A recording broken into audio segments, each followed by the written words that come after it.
गुन्दा सोदोबखौ जोङो हाग्रामानिफ्रायसो खोनाबाय थायो मानोना हाग्रामानि केरेक्टारानो गुन्दागिरिखा नंखायनो गाव गुन्दागिरिखा हाग्रामानि खुगानिफ्राय गुन्दा ओंखारबाय थायो गुन्दा सोदोबा ओंखारो आरो हाग्रामानि जा लिडारफोर बे जोंनि एक्स एनडिबि फोरनि मुंख्लं आबसुनि मुंख्लं आरो बिएलटि फोरनि मुंख्लंनि लिस्टआव जायफोरनि मुङा थागोन। दिनैनि गुबै टपिकआनो जाहैबाय जोंहा हाग्रा बिफान एएम रनजित बसुमतारी सारा बिपिएफनि आफादगिरि दैदेनगिरि हाग्रामा महिलारी सारखौ फंसे बाथ्रा बुंदों आरो बियो मा बाथ्रा नोंथांमोना बे भिडिअनि गेजेरजों गासै फुल आपडेट नुलांनो मोनगोन। दिनैहायलायनो हाग्रामा महिलारी सारनि खुगानिफ्रायसो गुन्दा सोदोब होननाय बाथ्राखौ खोनानो मोनो जाहैबाय। हाग्रा बिफान एएम रनजित बसुमतारीनि बायदिब्ला गुन्दा सोदोबखौ थारैनो सोर बाहायदों? हाग्रामा महिलारी सार ना रनजित बसुमतारी? नोंथांमोना बेखौ जोबनायाव कमेन्टनि गेजेरजों फोरमायहरबानो जाबाय। थारैनो नोंथांमोना हाग्रामा महिलारी सारनिफ्राय गुन्दा बाथ्राखौहाय नोंथांमोना खोनाफेरदोंना? गुन्दा सोदोब बाहायनायखौ नोंथांमोना बे 5 बोसोराव खोनाफेरदोंना? नोंथांमोना जुदि खोनादोंब्ला हाग्रामा महिलारी सारा सोरखौबा गुन्दा होननाय बाथ्रा खोनादोंब्ला नोंथांमोना कमेन्टनि गेजेरजों फोरमायहर। आरो बे 5 बोसोराव हाग्रा बिफाननि रनजित बसुमतारी थामहिनबा फेरेंगा बसुमतारी बेनि खुगानिफ्राय नोंथांमोना बे 5 बोसोराव जाबायदि मिनिंलेस बाथ्रा खोनादों बेखौबो नोंथांमोना कमेन्टनि गेजेरजों फोरमायहरबानो जाबाय। दिनै जोङो बांसिनै खोनानो मोनदों आरो नुनो मोनगासिनो हाग्रा बिफाननि एएम रनजित बसुमतारीनि खुगानिफ्रायसो गोबां रोखोमनि गाज्रि बाथ्रा गाज्रि राव गाज्रि लेंगुवेज बेफोरखौ जों खोनानो मोनदों नङा होनब्ला? थांनाय 2 बोसोरसोनि सिगां मा बुंदों बिथाङा बांगालफोरनि जायगायाव थांनानै मा हाग्रामायालायनो बर'जों बांगालजों बर'जों आदिबासिजों दावराव खालामदों। बेफोर बाथ्राखौ गुबुन हारिनि जायगायाव थांनानै बुंहैनो मा गोनांथि दं? जुदि बेफोर बाथ्राखौ हानामोनब्ला दासिम सान्थियाव फैगौमोन आरो खौसेथियाव फैगौमोन जानो हागौ। मिन्थिबायना? दिनै जोङो हाग्रा बिफान फेरेंगा बसुमतारी सारनिफ्रायसो गावनि खुगानिफ्रायनो जोङो रोखा रोखा खोनाबाय। नायदो गुन्दा सोदोबखौ सोर बाहायखो? गावनो बाहायदों आरो गुबुनाथ' सोर बाहायदों नङा होनब्ला? हाग्रामा महिलारी साराथ' बे 5 बोसोरावनो होन जियावनो होन गुन्दा सोदोबखौ माब्लाबाबो जों बाहायनायखौ नुवाखै नङा होनब्ला रायजोफोर? दा नोंथांमोना नायबानो जाबाय। आंनि टपिकआव आं गोलाव खालामाजासे रनजित बसुमतारी सारा मा बुंखो लोगोसे नोंथांमोना जोबनो कमेन्टनि गेजेरजों फोरमायहरबानो जाबाय दै लोगोफोर। अब्ला आङो बे भिडिअ क्लिपखौ आङो स्क्रिनाव बायस' नोंथांमोना नायलांदो। दिनै फैगौ 22 तारिखआव जोंनि जा बिसायख'थि जागोन बे बिसायख'थि बायदियै जोंनि इउपिपिएलआबो 100 जौखोन्दो साखाफारा जानानै दङ आरो बे 100 जौखोन्दो साखाफारा जानायनि गेजेरजों जोङो दिनै इउपिपिएलआ खामानि मावगासिनो दङ। मानगिरि शिब प्रमद बर' बिथांनि बिथोन बायदियै आङो दिनै बावखुंग्रियावहाय बिजाथि महरै सायख'जादों।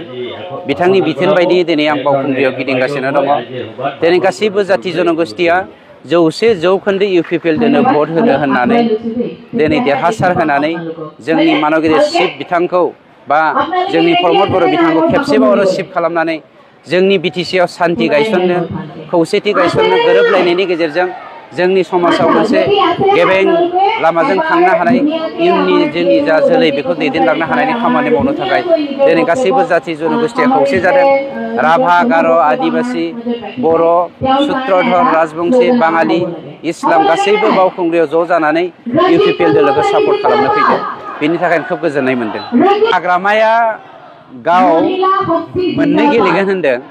आं मोनसे बुंनो नागिरदों आङो जेराव खाम्फा बिथांखौ मान होनानै खाम्फा बरगयारी बिथांखौ मान होनानै आं सिगाङावनो केम्पेइनाव बुंनाय बायदियै खाम्फा बरगयारी बिथाङा इउपिपिएलआव फैयोब्ला आं 14 नं चिरां दुवारखौ खाम्फानो हगारना होगोन होननाय लेखायै जोंनि शिब बिथांनि बिथोन बायदियै आं हगारनानै होदों आरो बावखुंग्रियाव आं गावनो गेलेफैदों आरो दिनै बावखुंग्रिखौ हमथानो हायोबा हाग्रामाया गावनो फैथों आरो हाग्रामानि एगेन्सै देबोरगावआव जोंना खाम्फा बरगयारी बिथाङाबो गेलेगोन। देबोरगावखौ बिथाङा बासायग्रोथों।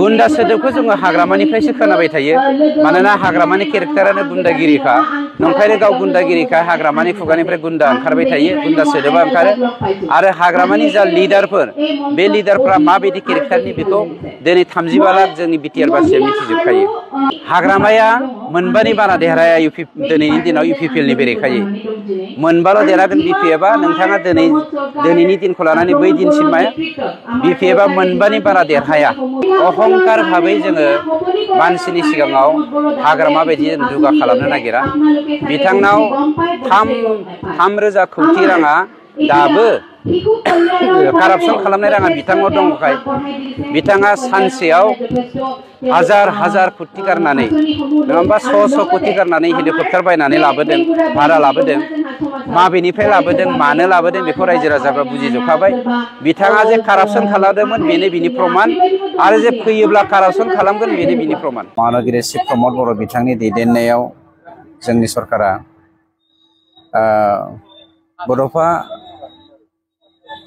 इउएन ब्रह्म उपेन्द्रनाथ ब्रह्मनि जा नखर बे नखरनि मुङाव पेन्सन जोङो मोनसे पास खालामनानै मोनसे बिल पास खालामनानै पेन्सननि मुङाव मास मोनसेयाव बा दान मोनफ्रोमबो जोङो 1 लाख करै बिटिआर सरकारनिफ्राय होलांनाय जाथों होननानै मोनसे डिसिसन लानाय जायो आरो बेजों लोगोसे बिएलटिनि गायसनगिरि आफादगिरि मुंख्लं बिरसिलागां बिथांनि मांखरसालि आरो बिथांनि मुसुखाखौ फोसाबनायनि मुङाव दान मोनफ्रोमबो 20,000 करै अनसुंथाइ होनाय जाथों होननानै मैयानि इसि मिटिंनि गेजेरजों जोङो थिरांथा लानाय जादों आरो जोंनि सरकारा 10 बोसोरनि थाखाय जेब्लासिम बे 10 बोसोराव जोंनि बिटिआरनि सिङावहाय साख्रि ओंखारनाय जागोन बा साख्रिनि नटिफिकेशन होनाय जागोन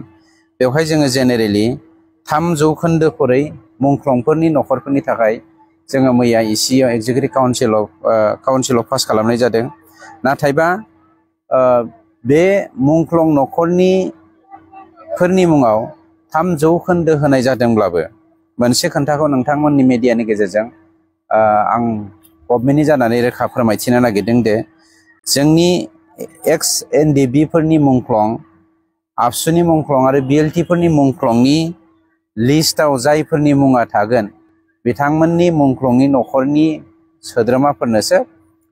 सोद्रोमाफोरखौसो जोङो 3%आवहाय सोसननाय जागोन गुबुन फारसे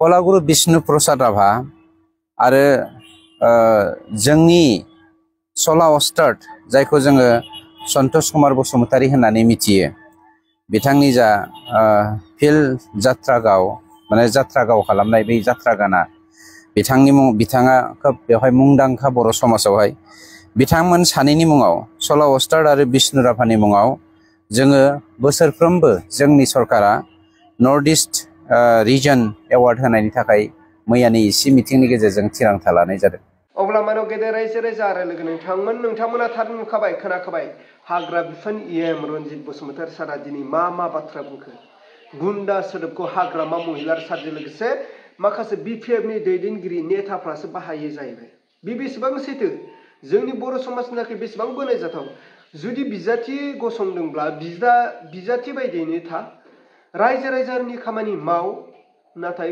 गुबुनखौ गाज्रि लेंगुवेज गाज्रि राव गाज्रि बाथ्राजों सोंखारनो मा गोनांथि दं जुदि गावजों गावनो गोरोबलायनो हायाब्ला अब्ला जों रायजो राजाफोरनि फारसे मा साननो रोंनो सासे बिजाथिनि खुगानिफ्राय बेफोरबायदि राव बाथ्राफ्रा ओंखारोब्ला जों रायजो राजाफोरखौ मा बुजायनो आरो जों रायजो राजाफोरनि फारसे मा खामानि मावनो नङा होनब्ला रायजोफोर दा नोंथांमोना बेखौहाय कमेन्टनि गेजेरजों फोरमायहरबानो जाबाय थारैनो हाग्रा बिफान इएम रनजित बसुमतारी सारनि बुंनाय बिबुंथिया जोंनि बर' समाजनि थाखाय आरो ओनसोलाव थानाय रायजो राजाफोरनि थाखाय बेसेबां गनायजाथाव बेसेबां बाख्नायजाथाव बेखौहाय नोंथांमोना कमेन्टनि गेजेरजों फोरमायहरबानो जाबाय थारैनो हाग्रामा महिलार सारनि बुंनाय बाथ्राफ्रा मिनिंलेस ना हाग्रा बिफाननि इएम फेरेंगा बसुमतारी सारनि बुंनाय बाथ्राफ्रा मिनिंलेस बेखौहाय नोंथांमोना कमेन्टनि गेजेरजों फोरमायहरनो दाबाव मानोना नैबे बाथ्राया गुन्दा सोदोबनि बाथ्राया गोबां साननो गोनां जानानै फैदों गुन्दा सोदोबखौ हाग्रामा महिलारिया बाहायदों ना